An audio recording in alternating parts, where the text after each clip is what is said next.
Why, hello, everyone. I've got my cup of tea ready. Do you? Thanks for joining us for another Instagram live stream artist chat. Every Tuesday we try to do this to connect with another amazing creator and change maker doing their thing out there in the world.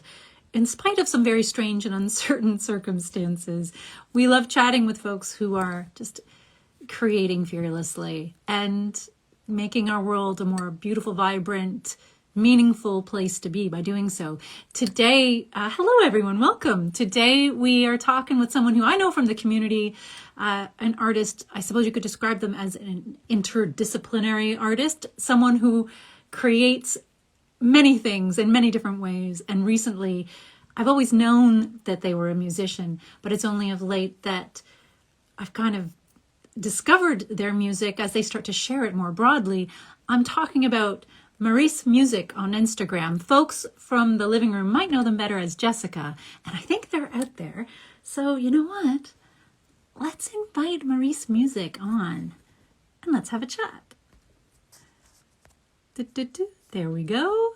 So let's see where Jessica is. And welcome everyone. Thanks for joining us. Waiting. That's my music for you.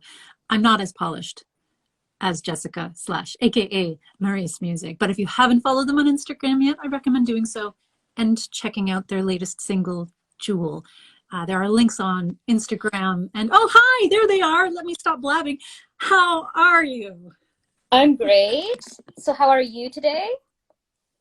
I am okay. It's so lovely to see your face again, as well as hear your voice. Thank you so much for making time for us. I know you're pretty busy. No problem. Now, I gave sort of a shabby introduction. as you know, it's my favorite thing to do at the beginning of every live stream, kind of just botch my way through everything, imperfectly perfect. For folks who may not be familiar with who you are or what you do, can you describe yourself in your own words for them? So I am a multimedia artist. I'm mainly a musician, but I just love creating so much that eventually, like even my own artwork gets into cover art. I also love performing, so I'm also a performing artist, but mainly I am a musician. And there's just like so much about myself that I cannot really put down the paintbrush. That's what it is. And you know I love that. As long as I've known you, I think I met you through the studio. Yeah? Yes, I met you. Oh, go ahead. Yeah, I met you through the studio as you guys were formerly, located on Simcoe. So I would pop by there like after school, and it was always such an enjoyable place. Like if I just wanted to create something and I didn't want to hulk up all my expensive materials, like I just wanted to make something, you were there. And what I loved about whenever you came in, because you create so many different things in so many ways, whatever you were working on would kind of like just send out this spark of inspiration throughout the studio space. So there might be folks out there who never got a chance to come to the living room when it was on Simcoe Street. But it was this place where you could kind of just walk in and use any of the materials that we had or tools to make whatever you wanted to make.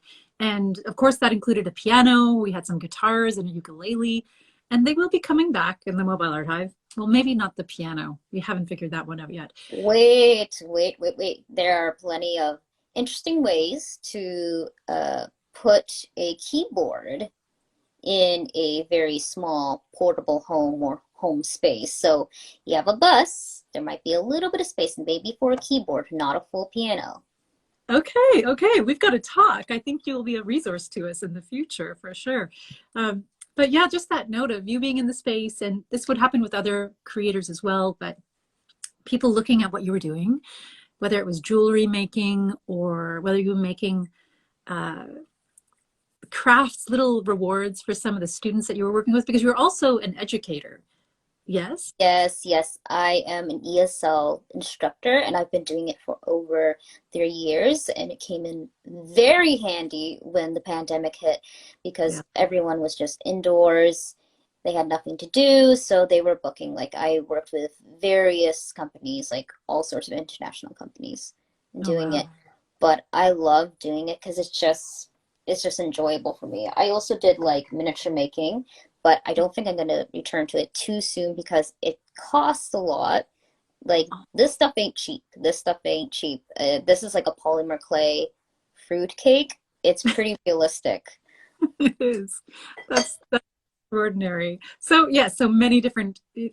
When one of my old teachers used to say this all the time, they said, "The arts is not a narrow path," and I take that with me every day I'm walking in this world because just because the main thing you might do one thing to make a living, it doesn't mean that you're not also creating and expressing yourself in so many other ways as well.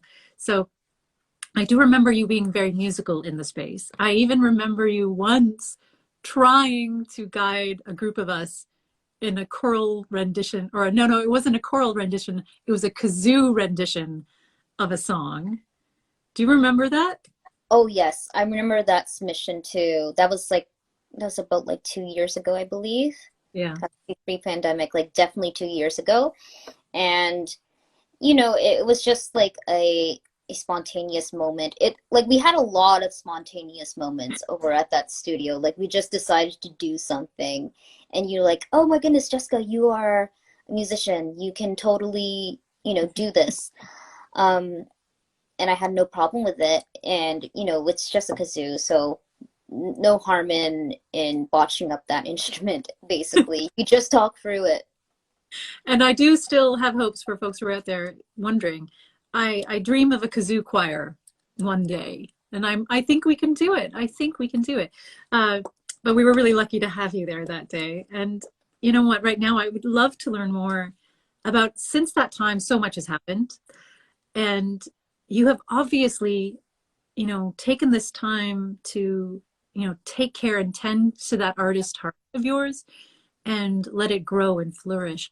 Can you tell us a little bit about your music and just how you found your voice in this new way? Because that single that you shared with everyone, and I've included the link and the various things here, there, and everywhere. Jewel is such a beautiful song. Well, thank you so much for your compliment over that song. Um, I didn't think it was going to be that remarkable to other people. Like, because, people have their different tastes or so, but if you really truly think it's beautiful, like, thank you so much.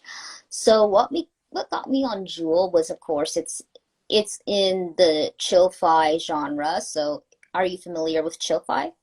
I think so. I know everyone has a slightly different definition of it, but I think it's something that is, well, how would I describe it? Groovy, relaxed, laid back, melodic, kind of takes you away on a little bit of a trip. Uh, Yes. And even then, there's like a lot of sampling because it comes from the hip hop stream. mhm. So in this process, I was kind of initially inspired. The sound was inspired by a Pinoy band called Cinderella. So Pinoy meaning from the Philippines. So it was a Filipino band from the 70s called Cinderella. And I wouldn't know how to pronounce the original title, but it translates to pebble. And I really liked the sound and I wanted to, sample this track. At the same time, I didn't know how to incorporate like little clippets of, this song. And, I also wanted to get professionally produced. Mhm. And what, I talked to my producer and he felt like, what, if you are going to sample, you have to consider like, again, the rights being used to it. And I couldn't really incorporate the sampling in a way that it was unrecognizable. That's the shortcut there. If you can modify the sample so it's so unrecognizable, Yeah. there's like no problem. You can basically turn it to another instrument. It's like, how people make music out of actual mayonnaise or like pats on their cat's belly. Like that's an actual thing. That's an actual genre. You cannot do that with like sampling, another creative work or so, intellectual property, because it's just wasn't modified enough so that I could get away with it. No. So my producer told me, you know, you still have like a lot here. You have like your ukulele, you have your synths, you have your vocals, and you know, a basic drum track. So I decided, you know, go the professional route and have it produced. Now the lyrics, writing the song, I was thinking about, you know, a lot of my friends, they were dealing with a lot of mental health problems. So when did you write this song, just to help people kind of clue in a little bit to the I context? wrote it actually last year, like the summer of last year. And, you know, my friends were going through mental health problems, and I think they had some trouble understanding like their, I guess, purpose in life. Mm. There also individuality. Individuality is a big important thing. Um, you know, you have the saying of like you are a speck of dust in the universe, you know, and some people when they reach that existential conclusion, they they believe like, oh, there's nothing else to me. There's no other purpose, you know, for living or no spark for me to live again. Mm. I do not reach that conclusion. Like, I'm not that kind of person who believes just because I'm one of many that I'm, you know, worthless. I'm fine with being one of many. Yeah. I'm fine with being one of many human beings. I'm fine with um, just being one of many artists. It's So, in terms of adding Jewel, I didn't want to call the song Pebble. I really couldn't. It hmm. was, you know, it would sound like a kid's movie. It would sound like, I think there's a kid's movie called The Penguin and the Pebble. And I'm like, no, no, no, no. That's not what I'm going with. So I went with Jewel because, again, like that's referring to either sea glass or pearls or anything precious you can find. Well, there is that one lyric in the song. I wrote it down. Let's see, because there early on in the song, you say you think you're a pebble in the sand, and later on you come back with these rough grains have made broken glass shine like diamonds. And I thought that lyric just jumped out at me because it's such a beautiful message about transformation and hope, Mm-hmm, and the fact that even though we might be on our own or feel isolation, which I think is so normal, and we need to acknowledge those feelings, those difficult feelings when they come up, or else they kind of just consume us, right? But being able to acknowledge that, but then also let it go and see what happens at that stage, to see how we make it through, how we become stronger or better, or just can feel more human. mm-hmm. Such a beautiful lyric. I loved it. Well, definitely part of having ease with yourself and confidence is Mm. letting go, like not thinking so much about yourself, not thinking yourself, um, like not putting yourself under that magnifying glass or that microscope and, you know, focusing on those kind of flaws. You kind of just have to let things be. And I think I've heard another TikTok artist. She's not a musician. She is a performing artist, and I Okay. think her name is Eleni Wright. And she loves making content about, you know, auditioning and producing art. For her, like works on a very fast pace, and you would have to, you know, you would have to just continue doing your thing, you know, instead of procrastinating and putting things off because it's not the masterpiece you wanted it to be. But Yeah. in doing that, you get used to your craft, and you're kind of you're being that musician, you know, and putting yourself through those trials so you can eventually make that masterpiece. And sometimes we don't know what our masterpiece is. We don't necessarily have perspective on that. Like I love the point that you and that other TikTok artist, we'll talk about TikTok in a little bit, um, highlighted the fact that, you know, it's about being the artist, not being like a machine that produces things. And this theme comes up a lot with other artists that I talk to, and is something about the health, like how healthy it is to get to a point where you can separate yourself from that and to Mm-hmm. recognize that process and imperfection is just a part of being a creative individual, that, you know, we don't have control over that in many ways. Yes, and it's interesting how you mention how we don't know what our masterpiece is going to be. Hmm. Um, you know, I have wrote songs that like, that are not under the name of Maurice. I do compose, and I wrote an EP on a theme, and I have these, half of it are demos, half of it are like finished products. And what it is just to showcase, what I can do with this one theme, this one particular melody. But because I've had it for such a long time, this was when I was like about 13, I wrote the song. It was called Entitled to Start, and it was purely a piano piece. You may have heard of it like a couple times when I went over to the studio. Yeah. My sister adores the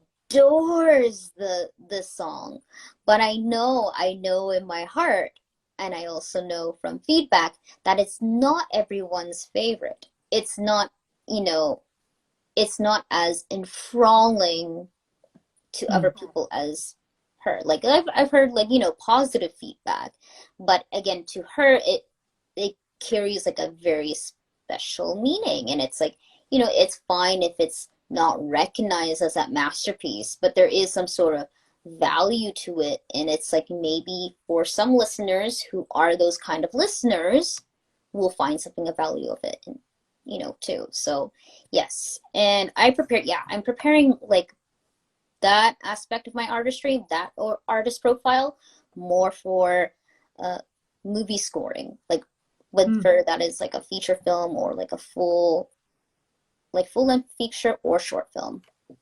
Good. Yes, I hope to get into animation. Well, not that I'm animating, like no, I'm not taking that task, but yeah, working with animators with short films, because there's like this huge animator boom. Like this is like the second golden age for animation. So that's something I would want to do. Like if I continue networking with other artists, like definitely with animators. Mhm. Other projects include two songs that are of the Christian contemporary genre. Okay. Yeah. And the one would be called Joy, which is about, the process of coming back to joy.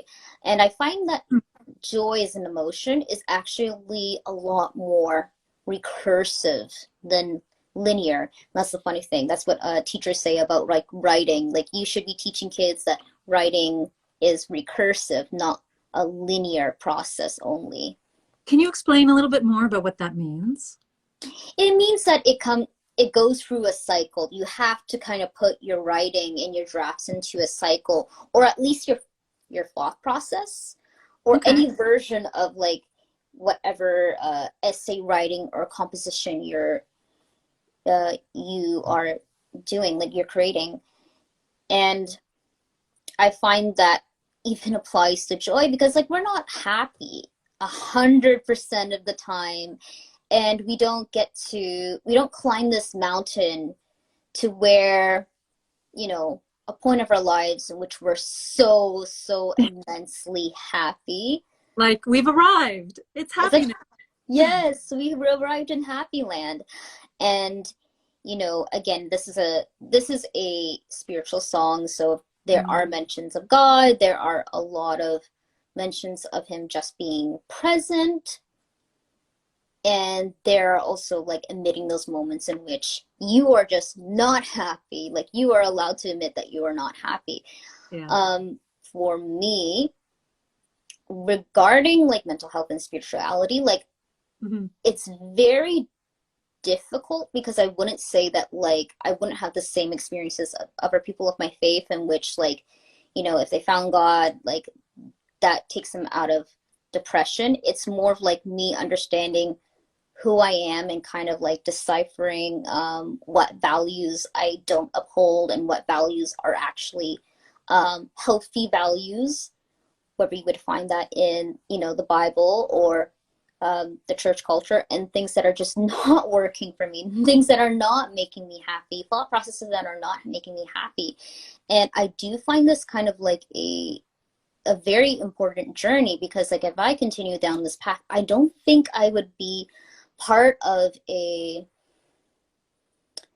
part of a evangelical community that would recognize me in the same way as, I would even be more controversial than Lauren Daigle, Hmm. who's, who really is just such this wonderful artist. She's like a beautiful artist, but even then, like, because she's not saying certain things that fundamentalists would resonate with, she gets a lot of flack, even though it's hardly anything. Like, I remember her response to the question. I think there's this infamous interview question, and she was asked, like, "Oh, what do you think about the LGBT community and what it says in the Bible?"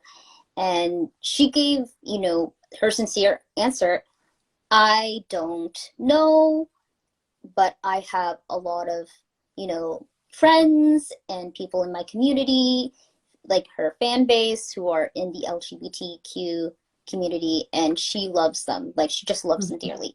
And I've seen like both sides of like the reactions, but I do know that a lot of people were disappointed, like from like especially fundamentalists. I They can were imagine.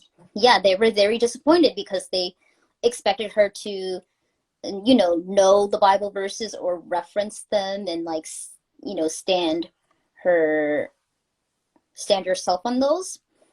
But I can't help it but think, like, she is more or less just an artist in the end of things. Like, Hmm. she can't be accountable for, everyone else's beliefs. Like, that's not her role. So I It's in, wouldn't, like, I wouldn't hold her to that standard. well, it's an interesting thing when it comes to that. And like I myself, and I've mentioned this a few times, like I am not a religious person. My thoughts on like whether or not there's a creator vary from day to day depending on where I'm at. Uh, and I've come from like my own experiences with the evangelical community where I've had to separate myself because of so many of the difficult fundamentalist, fear-based, hate-based things that are in those communities. And it becomes like it's an interesting conversation we have with ourselves when faith is involved. Hmm. And especially as artists who naturally question things and want to understand things, artists are curious. We want to like open up all the doors and windows and take, pull back the curtains and have a peek to see what's there. And we want to learn about ourselves as well. Hmm. And whenever someone is on that journey of learning and discovery about who we are, uh, you need to have this compassion for growth and for change and allowing things that maybe others don't believe in or agree with. And I think that's one of the reasons why I love artists so much, because that's something that we can model for others in the world, like how you can grow, maybe make mistakes, maybe change, understand new things, evolve, grow, and still like, it's okay to believe in something. um, I don't know if I believe in anything, and that's okay too, right? It's I love the sound of you recognizing that you're in this place of curiosity and growth as a human as well as an artist, and how you're considering those difficult things. Do you find that ever impacts your creativity, or does it open it up? I think it motivates me actually to build my artist identity, my development on it, because it's been so important to me. Like, I would continue.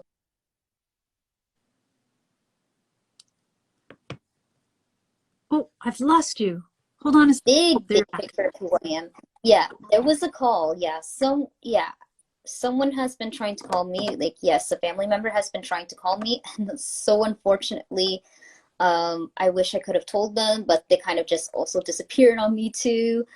Yeah, everything That's okay. in a big rush just to get here, anyways, from the gym.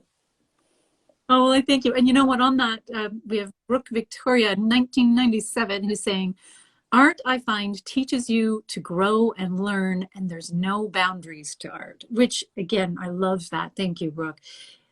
isn't that kind of what we're talking about here? There is no box to put anyone in when it comes to creativity.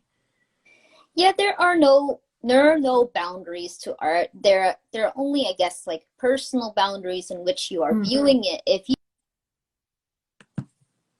Oh,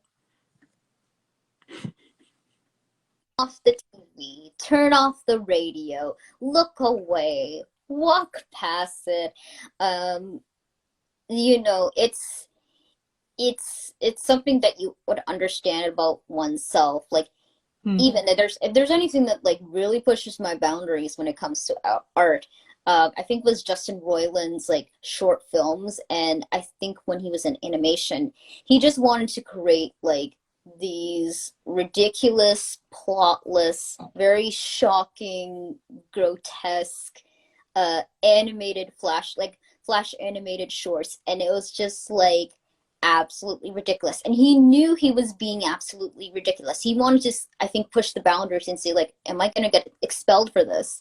And like, I'm looking at these short films and I'm like, this is too much. I know he's pushing the boundaries, and that's it. It's definitely not my favorite. I definitely do not like it. I love Justin Roiland and other things and Rick and Morty, etc. But you know what? I was like, you know what? That's it. Like he did what he wanted to do, and you know, great for him. He's in, he's now he's now infamous for you know an infamous TV series such as Rick and Morty. Mhm. So I find with art, it actually took a process for me to understand it. When I was a kid, I was kind of like a perfectionist. So it took me quite a while to like understand that, when artists are doing this, they're not reaching perfection. They're reaching something that they can connect with and express themselves. So I couldn't really find that with visual art, because as a kid I was just trying my best to like master like realism when I was obviously not ready for it. But music came very easy for me. I was like, I would copy the melody from certain songs and like play like songs by ear, because I didn't have a piano teacher when I was young until like I was 10. So through that, I like really enjoyed sounds. I really enjoyed, what I can do with creating sound. Like I loved creating like songs with minor keys too. So, and I also, that is apparently not an easy feat for people who have, started piano. Because when you start piano, you're not often playing with the black keys too often. You're playing with the white keys with no sort of sharps or flats. It's just Okay. all one scale, like, the C major scale. So it was something that I realized, oh, this is what you should be doing with art. You're not trying to get A+ here. You're trying to get anything. And you know what? I'm actually studying with a wonderful piano teacher. His name is Uriel Natero. He's teaching me jazz piano, and he tells me, you're not reaching perfection. You are reaching beauty. You are here to create beauty. Beauty is higher than perfection. Oh, how much do I love that, Jessica? Oh, I love that. Yeah.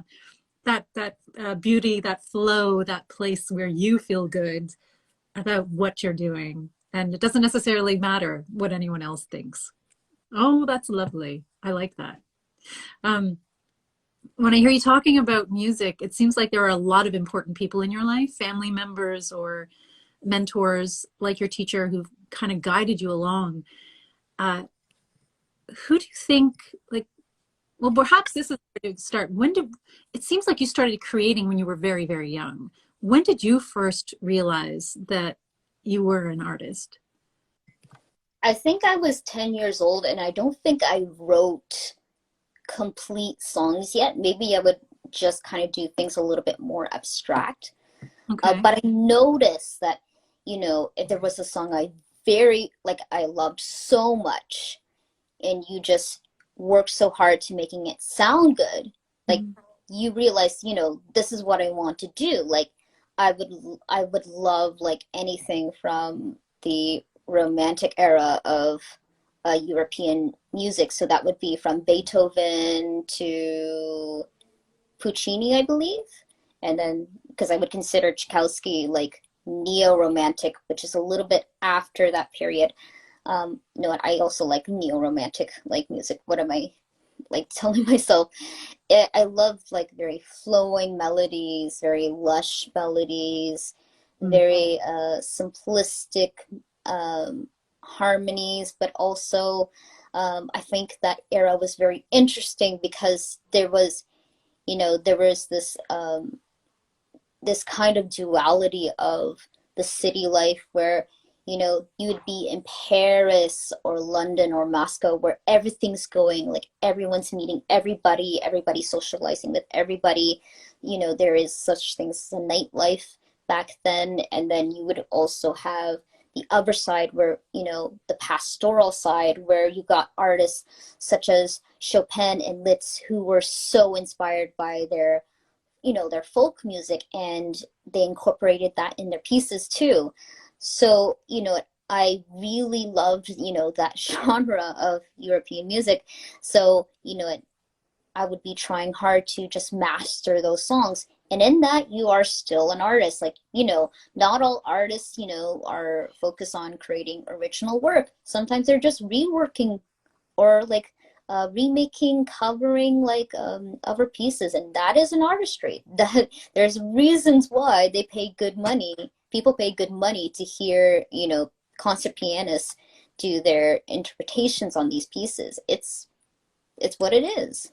Well, I think it's like a language, speaking a language in a way. Like when I think as an actor, for example, if I perform a play that was written by someone else, it makes the experience no less, you know, interesting or engaging for those who are watching it, or for me being enrolled in that character, because I'm still drawing upon my own experiences and my own, like, just how I view the world to inform that piece. And I imagine it's the same with music or anything where you're taking something else that someone's created, you're interpreting it, and then re-releasing it into the world in a fresh way. It's an extraordinary thing to sort of like, I just thinking about as you were talking about that, just the gifts and the privilege of being able to play this music that's been created so long ago. And it makes me think of another artist I've chatted to here as a musician, Ellen Marie Torrey, who also is a fan, I think that's an understatement, very passionate about, I think, early medieval music. And just the similarities of, you know, learning how to perform and embody the spirit of that music, but still make it your own in the process. It's such, that is its own kind of art right there. And that you've been doing this since you were 10. Well, yeah, like I have been playing piano since I was 10. So I had like, you know, the music fundamentals starting from 10. Yeah. But even before that, I was still very interested in music. Like when I was, I think, like a little tot, like I would love singing karaoke over at my extended family's places, especially on my dad's side. Like we Filipinos love karaoke. It's like our thing. Yeah. So, you know, that was also an age in which I didn't realize, you know, what that passion means. Because like at the age of 5, 3 years old, you're like, what is job? What is job? Oh, doctor is job. I be a doctor. Teacher is job. I'll be a doctor. Like you didn't comprehend that, like, you know, being a musician isn't job. I thought of it as, you know, you just did it. You didn't even get paid for it. You just did it. You just created this wonderful music. Yeah. It's especially then I would sing like a lot of like ABBA. Back then, like ABBA was my favorite artist as like a little toddler, along with Neil Diamond and a lot of like the Rodgers and Hammerstein like musicals. So definitely like I would be like hitting that do re mi like easy, but I didn't understand like that as like, you know, that would translate into a career at that age. And you know, I like everyone really liked my voice, but I think when it was like switching around genres, I realized, oh, this is definitely going to be difficult because again, like coming from an evangelical background, uh, well, first of all, you're not going to be naturally good at opera if no one's teaching you classical music. Fair That's enough. one thing. Yeah, that applies to everyone. But also, I couldn't listen to a lot of the contemporary artists back then. Like, I couldn't listen to Britney Spears or Aguilera back then because it's just like they were definitely not kid friendly by the time I was sentient enough. Like, that was when they were out of their innocent stages back then. So it was just like, like mom says, you're not listening to that. Like, definitely not that. In my household, it was of the world. It was of the world. It was not, there was a lot of things that I wasn't allowed to watch or listen to. But now I listen to and watch a whole lot of, but at the time it was definitely not in my scope. And a lot of the older things were the things that were approved. Um, like, so it's no surprise to me that you got this classical foundation and that you were exposed to all these things. Can I ask a little bit more about the Filipino culture and like how those threads are woven into your creativity? Oh yes, so I did mention that like Jewel was inspired by Cinderella's Pebble. Mhm. I think it's called Bato Pasing. I think that's what it's called. But it translates to Pebble. I don't really listen to that band per se, but Filipino culture just likes performing. So, whether they have someone on TV, if they're having like a touring artist, like they would have like a lot um, of course, they have drag queens. They also have people who are Filipino but they still, apply and they're part of entertainment companies in South Korea for K-pop bands. So they are immersed in the entertainment industry. Like it's their thing. Like whether that is you also like have like tons of Filipino artists now. Well, I would say like mixed Filipino artists that are actually like breaking mainstream. Like I would say Bella Porsche, Olivia Rodriguez. I believe Bruno Mars may be mixed, but he's mixed with everything. Um, there's also Dante Bosco, who was a ballet artist. So it's just more of like, but the average Filipino kind of just takes, karaoke and singing as just, part of everyday life. It's just part of having fun. Amazing. Amazing. So that was always a natural part of your life. When did you decide, okay, I want to maybe explore taking this to the next level? I want to explore, you know,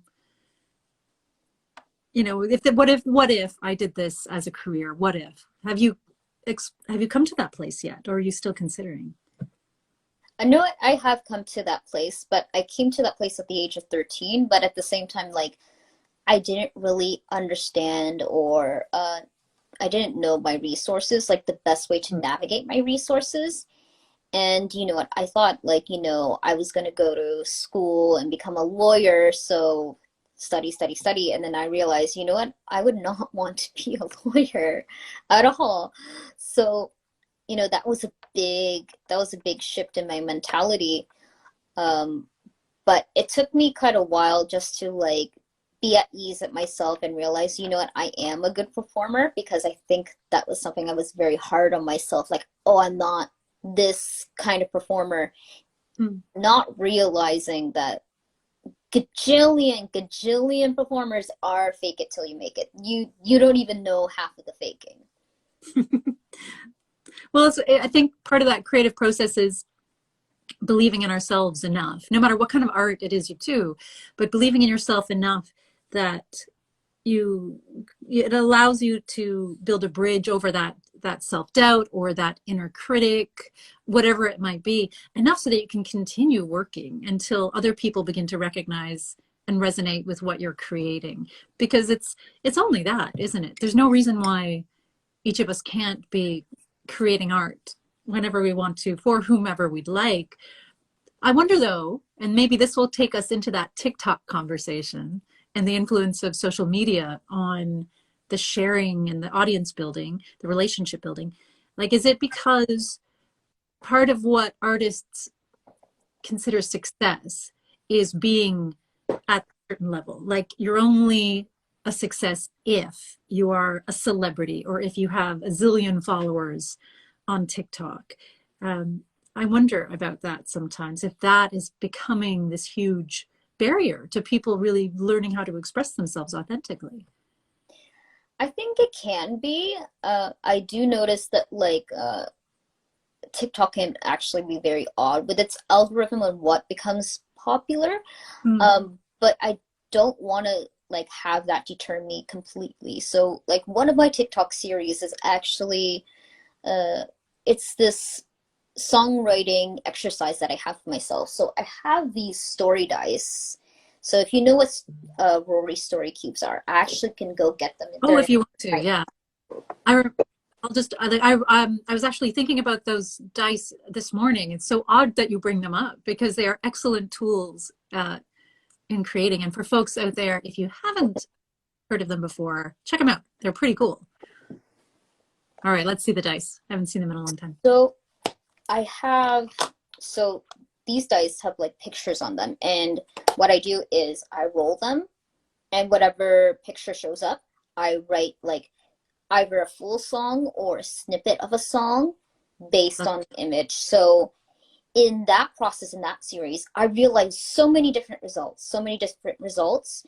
Um, one one entry that was, I think it was like the tragedy and comedy mask. So I did, incorporate, theater kid or musical theater in my hashtags, and that garnered a lot of like positive feedback, like a lot of likes, not so many views, but I got like more comments and likes on that entry.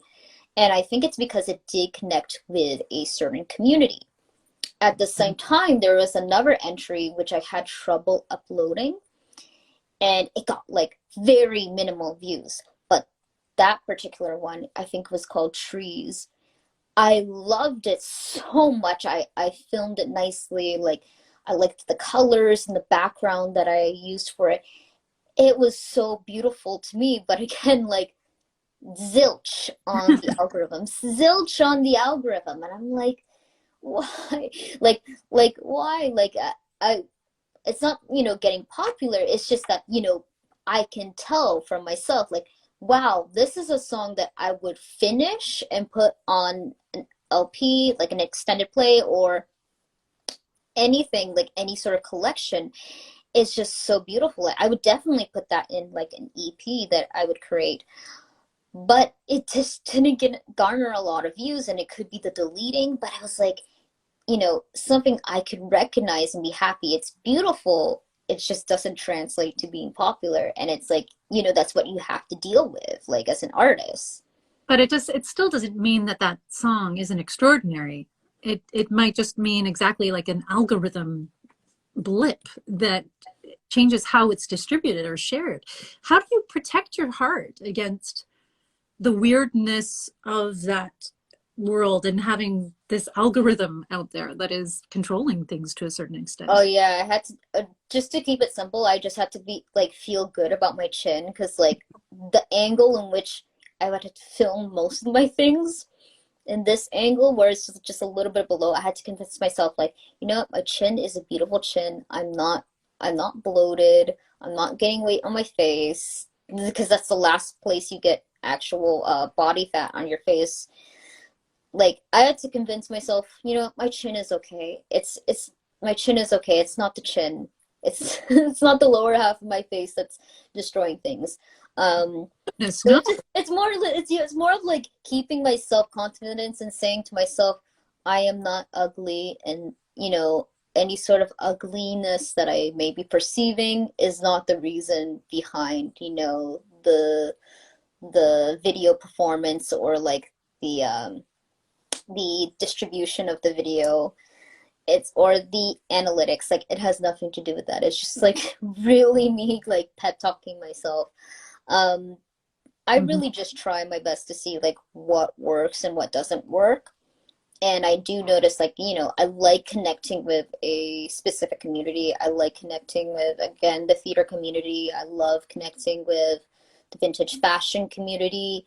And, because that's like seems to be the good side of the good aspect of TikTok. Like TikTok can foster like, you know, such a variety of different communities, creative communities, all in Yeah. their own niche. And it's like that feels wonderful because they also make like interactive videos. It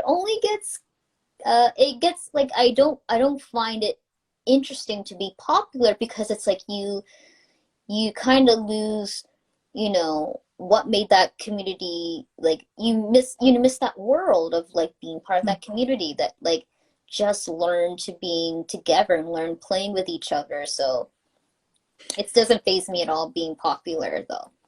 It's a beautiful thing to hear you say that. And you know what? Thank you so much for kind of acknowledging the difficulties that sneak in with regarding to like self-image and the doubts we have about ourselves and the concerns we have, equating what we like, you know, what we might be seeing, like just how we project these negative self-views on ourselves and are looking for those reasons as to why things aren't working out the way we would hope or anticipate. Because I think that's a very human process for all of us. And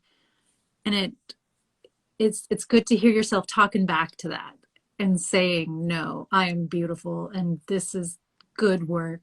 And Yeah. that's so, so important. That inner critic, again, just looking for those ways to get under our skin. Oh, wow. Thank you for acknowledging that. I think we can all relate to that. Yeah, you're welcome. I actually just noticed that I have lipstick on my teeth, so I'm gonna have to find ways to like sneakily like clean it up. So yeah, just so everyone knows, like that's what your favorite artist does. They secretly clean the lipstick off their teeth. That's what they do. Oh my gosh, there's so many things. And there's no, that's, I think too, it's artists like yourself speaking out and making it transparent to say like this process is something we figure out along the way, and anyone who makes it look easy, who makes it look perfect, like I just woke up like this, like no, that does not exist anywhere. I think it's nice to have those moments, those honest human moments, and I think people respond to that. And when I hear you talking about communities and the importance, rather than pleasing everyone, it sounds like what you're looking for is an authentic relationship with communities who also you also appreciate. So there's something reciprocal there. So that's like a really interesting thing too.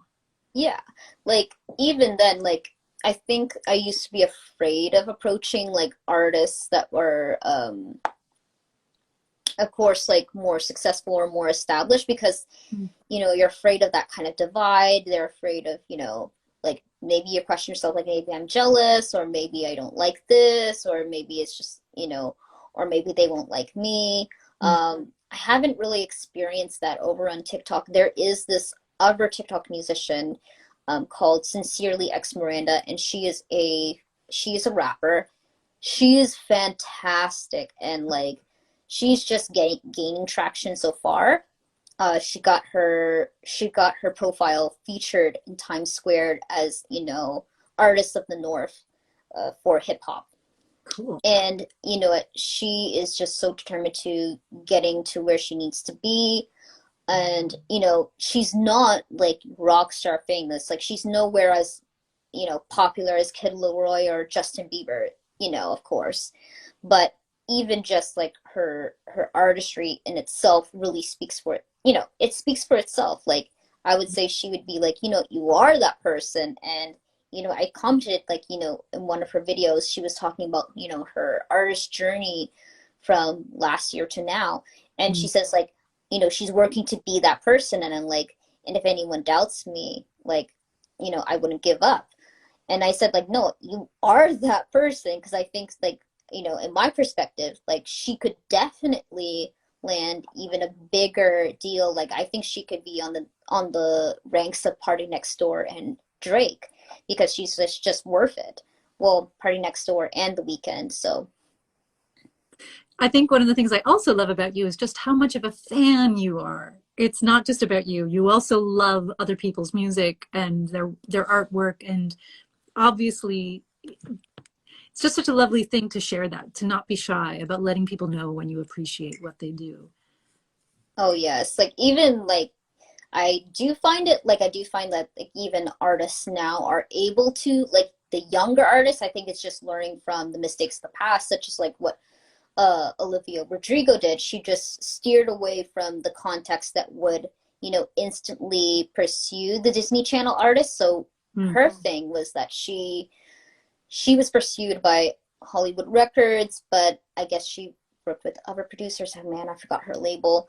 But she didn't go with Hollywood Records, and she was able just to take creative control while she was still doing the Disney Plus series.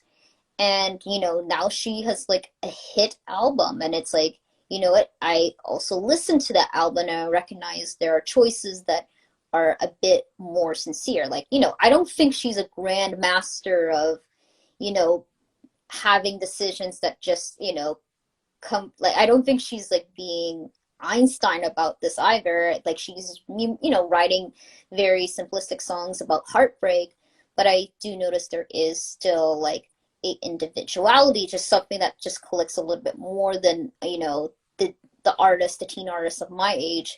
There were still like those hiccups. Like, I even noticed that Demi Lovato had kind of those hiccups too, and as she was leaving Disney, and even Miley Cyrus too. So, it's looking back, I realized that, because of those mistakes were made, a lot more artists that, starting off young, that would get so much critique are at least able to have a footing where they can be a little bit more authentic or so. Like, you're talking to someone who saw like Willow go from I Whip My Hair to the album and the music that she's putting in now. I think she switched over to alternative rock, and that's just something that she always wanted to do. And I listened to it and like, yo, this sounds great. Like, it doesn't sound, it doesn't want to like, it's not an earworm. It's just like regular music. Wow. So, I think I would say for like young artists, don't focus on, don't focus on the fame game. Just focus on like, what works well with your own voice, the way that you play guitar, the way that you play piano. Just do what you actually like doing. Don't shoot for the popular ball game. No. Oh, I love that. And you beat me to it. I was just about to ask you that. If you could like talk to your younger self, what would you let them know about where they were at and what they were, Oh my goodness. what was possible for them?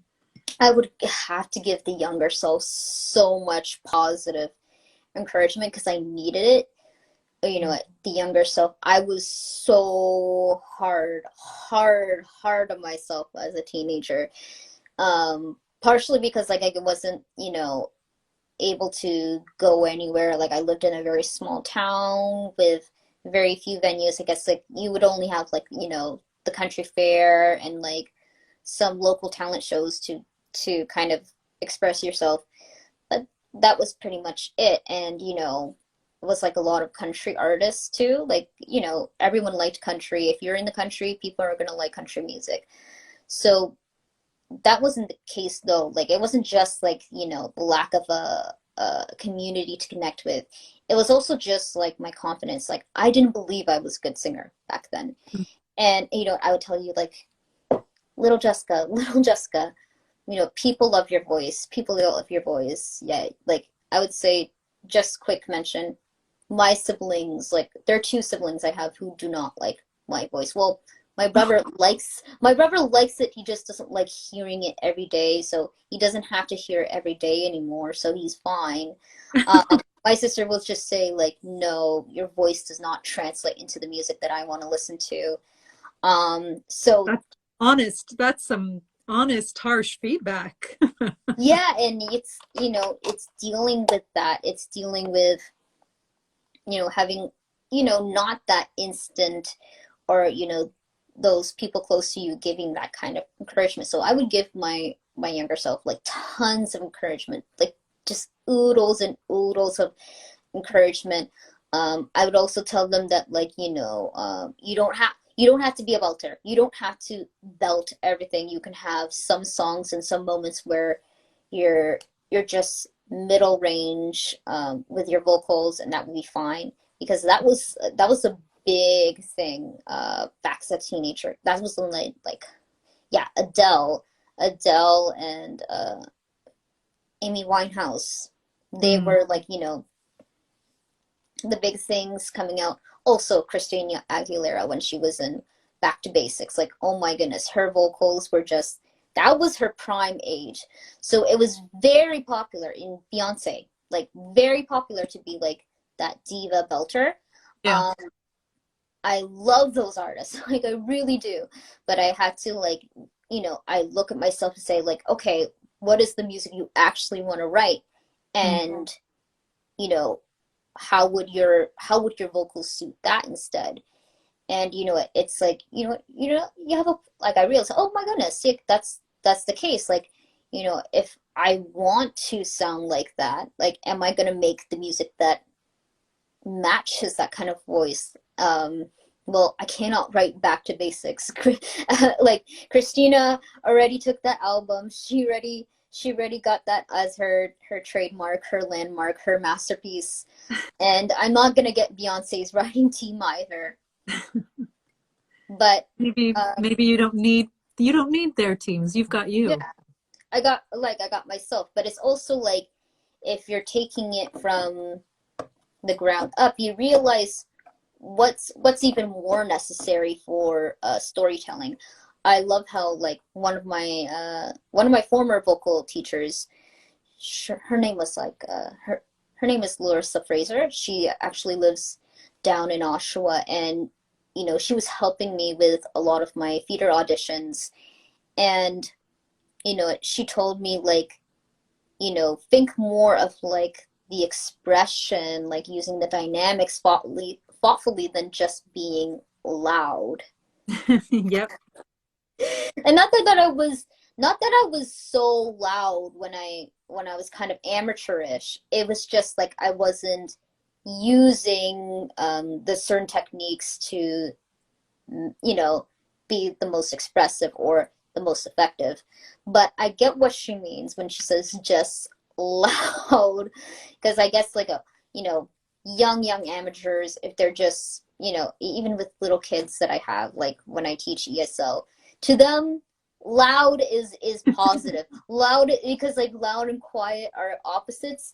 They kind of just interpret, loud is good. I think I should sing this very loud. I think. Well, I think part of that journey is something that happens to all of us growing up, and maybe it happens several times, many times throughout our lifetimes, whether you're little or old, is recognizing that to be having like an impactful meaning doesn't mean being the loudest one in the room all the time. Mm-hmm. It doesn't mean having to perform or be anyone else other than who you are and to be rooted in that. So when I listen to you, what I'm hearing is the story of someone finding their voice, really truly finding their voice and growing with their voice, which is a really lovely thing. Now, we're running out of time here, this has been such an amazing chat. And I see that we could come back and have a whole other live stream about all the classic belters of our time. However, we'll save that for another live stream. In the meantime, I just want to say thank you so much for joining us and for sharing everything that you've shared today. If folks want to learn more about you or follow you or support the work that you do as an artist, how can they find you?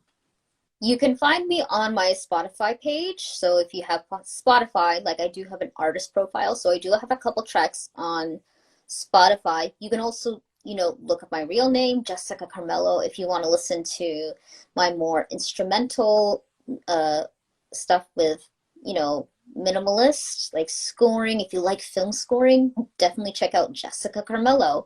I will probably put that on a comment in your post, so that can help. And if you don't have any of these streaming platforms or music platforms, check me out on YouTube Music. You will find Joel there. So I also have a TikTok. I have a TikTok page, so everything that you would probably need to further know more about me, I will just comment on the post on the Living Room Art Studio That's Instagram.